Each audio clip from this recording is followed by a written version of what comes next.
Hey, it's Dr. Charles, aka CoachMD. In my over 30 years of medical practice, I have made it my goal to help you create a great life by achieving a strong mind, a healthy body, and an unshakable spirit.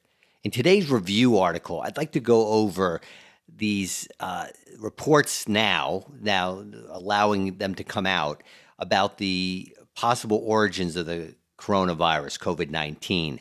And I made a video a couple months ago regarding this. And on so many levels, I think it's important for some of the things I talk about when we talk about the automatic brain and how we react to danger and how we fight and flee danger, and has a lot to do with what we believe on the inside and our own personal biases.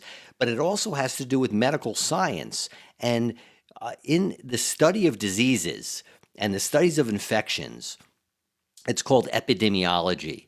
And Epidemiology 101, the basics, the very fundamentals in epidemiology, is to identify ground zero. Where did a disease, where did an infection, where did a pandemic start? Where did it start? We need to know that because in order to prevent further diseases, disease spreads or infection spreads or pandemics, we need to know where it started. It's outrageous that those people who question this last year were branded as conspiracy theorists, as bad people, as evil, as racists, or whatever it was, or evil Republican, whatever it was. I mean, I'm not saying it was Republicans or Democrats, but mostly Republicans, okay, in the United States raised this question and were shot down by other people as conspiracy theorists.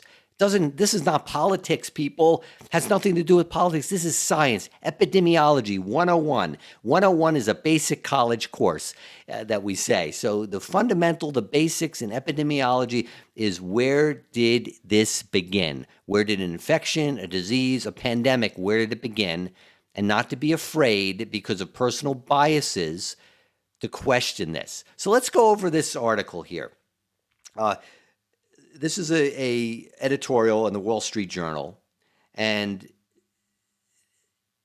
talks about here how President Biden on Wednesday ordered U.S. intelligence to dig deeper into the origins of COVID-19, a reversal after he reportedly ordered a State Department investigation unit shut down. So actually shut down. Let's not look at it. And the video I made a couple months ago was the WHO, the World Health Organization, said that, oh no, it didn't come from the lab. Let's not look any further. This is the WHO.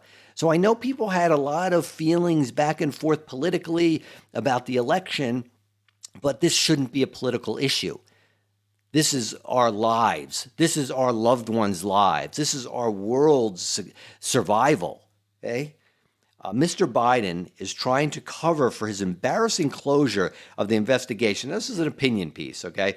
Because the dam has finally broken on the evidence that the virus may have escaped from the Wuhan Institute of Virology, WIV. The shame is that it took so long because the suspicious facts have been apparent from the start. Okay? So infuriating that this became a political issue. In January 2020, international media began reporting about a virus spreading in the Chinese city of Wuhan. The coronavirus could result in a global pandemic, end quote, said Senator Tom Cotton on January 30th, 2020. Guess what? When he questioned it, he wrote an editorial in the New York Times. It was removed. The New York Times removed it because they thought it was conspiracy theory, because he's a Republican senator. How reprehensible is that? Senator Cotton went on, quote, I would note that Wuhan has China's only biosafety level 4 super laboratory that works with the world's most deadly pathogens to include, yes, coronavirus, end quote. The world would learn more about COVID-19 and the Wuhan Institute of Virology, WIV, but it was always reasonable to ask if the virus came from a nearby lab that handled dangerous viruses. On February 6, 2020, Zhao, if you pronounce it that way, of the South China University of Technology, posted a paper concluding the virus, quote, probably originated from the laboratory in Wuhan, but the Chinese government strictly controls research into COVID-19's origins, and the molecular biomechanics researcher withdrew his publication. I wonder why he withdrew his publication. Your guess is as good as mine, but I think we know why.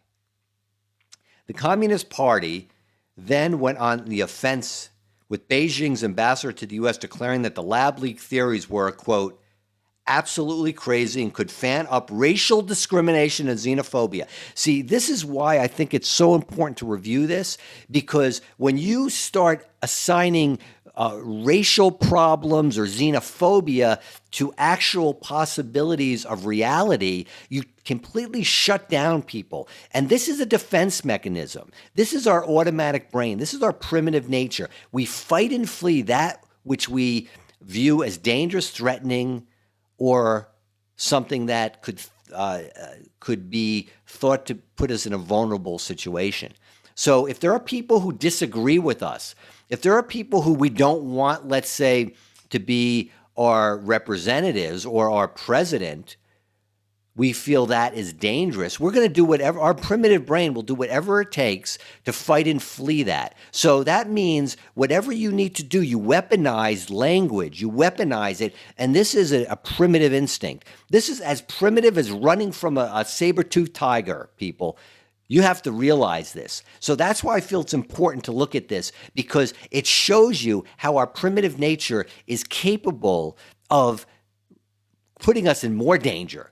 Because again, epidemiology 101, ground zero, where did it start? Was shut down, okay?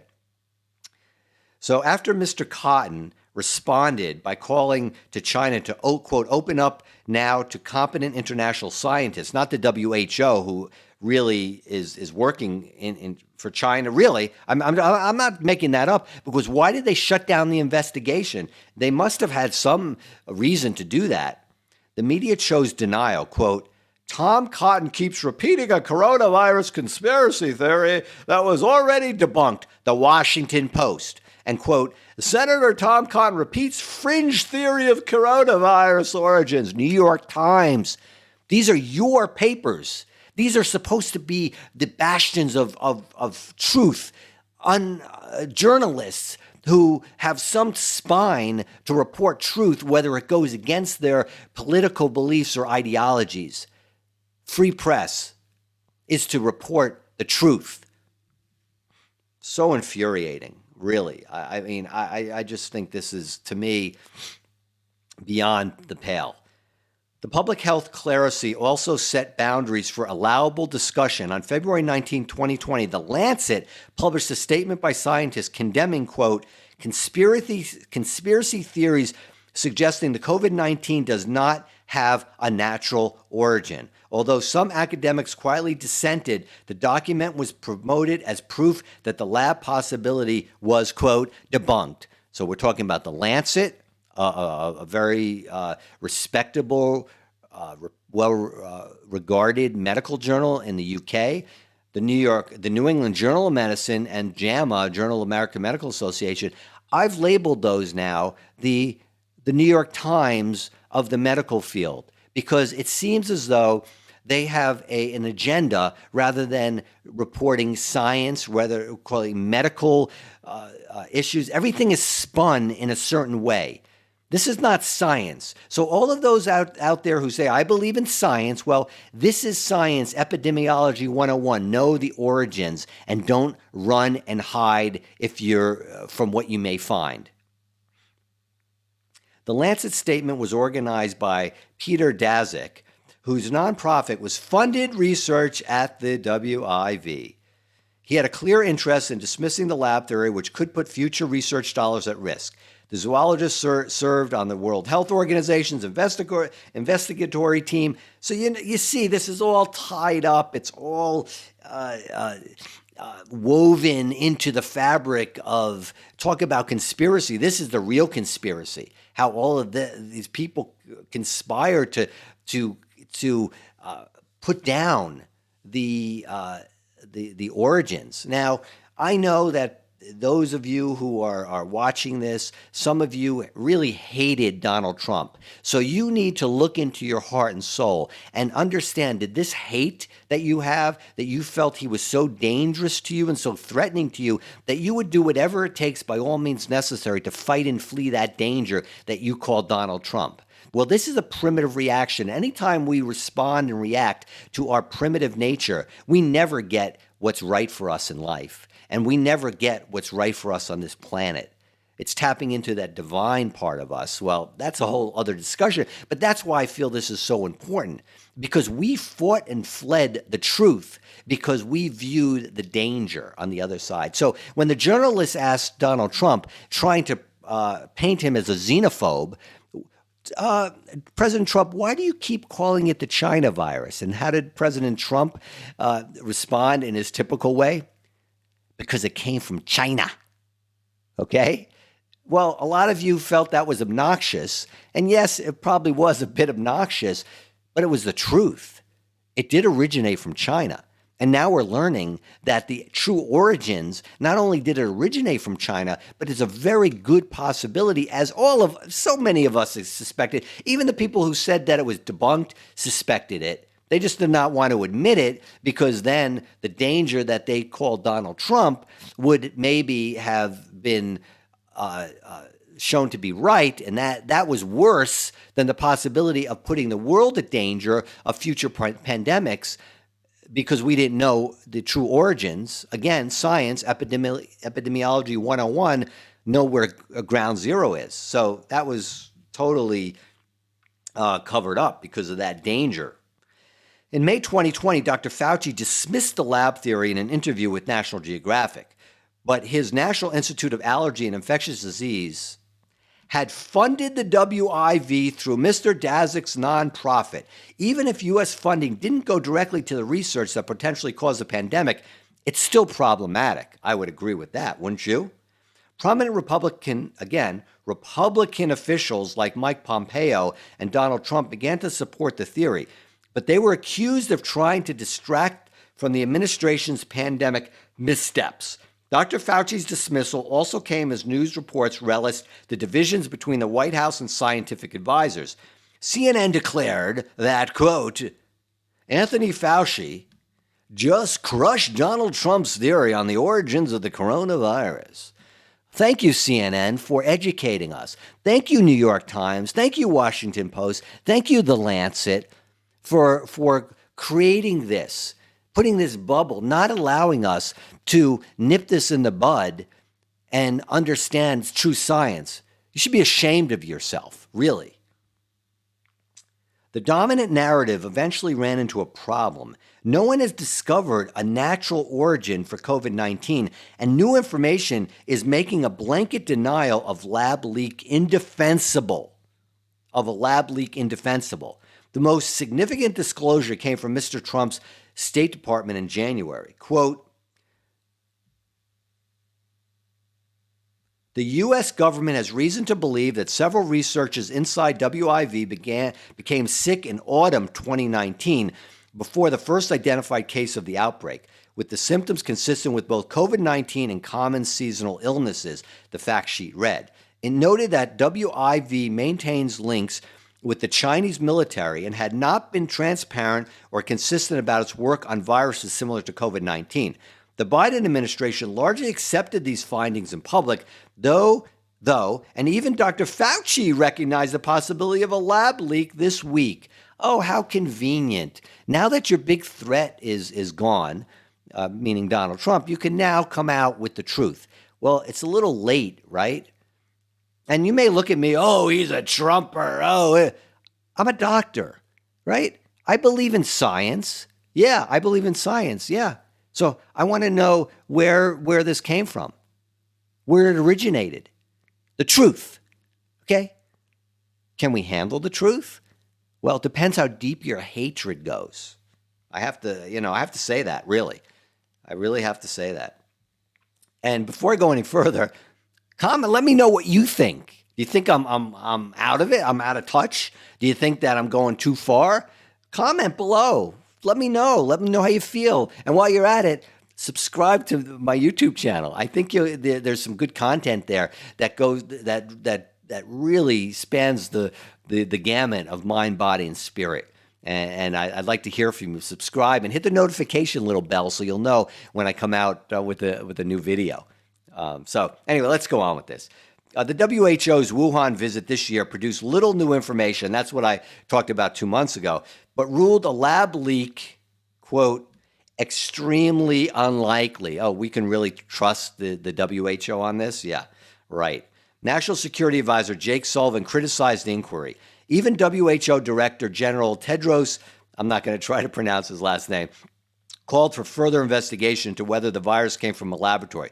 This month, a group of scientists published a letter in the journal Science noting, quote, theories of accidental release from a lab and zoonotic spillover both remain viable. Okay, don't get any more scientific or believing in science than the journal Science, right? This scrutiny should have started a year ago, but media partisanship derailed fair discussion. Many, quote, experts made political calculations and fell prey to groupthink rather than following the science. Now, are we going to follow groupthink with all aspects of the truth in our culture, in our world? Groupthink. Think about that on your own, personally. This isn't merely a scorekeeping exercise. The Wuhan origin story is vital to understand, like I said, how to prevent the next pandemic, how to better run dangerous labs, and how to defend humanity. The world still needs an honest and open investigation. What say you? Okay? Tell me, what do you feel about this? I think it's totally outrageous. I think that the cover-up, which is the true conspiracy and wasn't a conspiracy theory, and to be debunked as, oh, you're just a Trumper, oh, you're just a Republican, a hack. No. I'm not going either way on that spectrum. I'm just wanting to report the truth, and I wanted to know the truth. Did it have natural origins, or was it released from the Wuhan lab? Was it accidentally released? Or even more nefarious? I'll let you decide on that. So let me know what you think. And until next time, I'm Dr. Charles, a.k.a. CoachMD, wishing you to stay strong in mind, which means questioning almost everything. In body and in soul. And when we stay strong in soul, it means we're not afraid to face the truth on earth and beyond earth. God bless. Until next time. Bye for now. Dr. Charles, CoachMD. Thanks for stopping by. Make sure to like and comment below. I'd love to hear from you. If you think you have a friend who might benefit from this video, share it with them. For access to exclusive content, support my Patreon. There you'll get private access to videos, meditations, health tips, even relationship and financial tips. You'll have a say in what I produce and be able to participate in a monthly call with me. Don't forget to follow me on Facebook, Instagram, and Twitter, and subscribe to my YouTube channel. See you soon.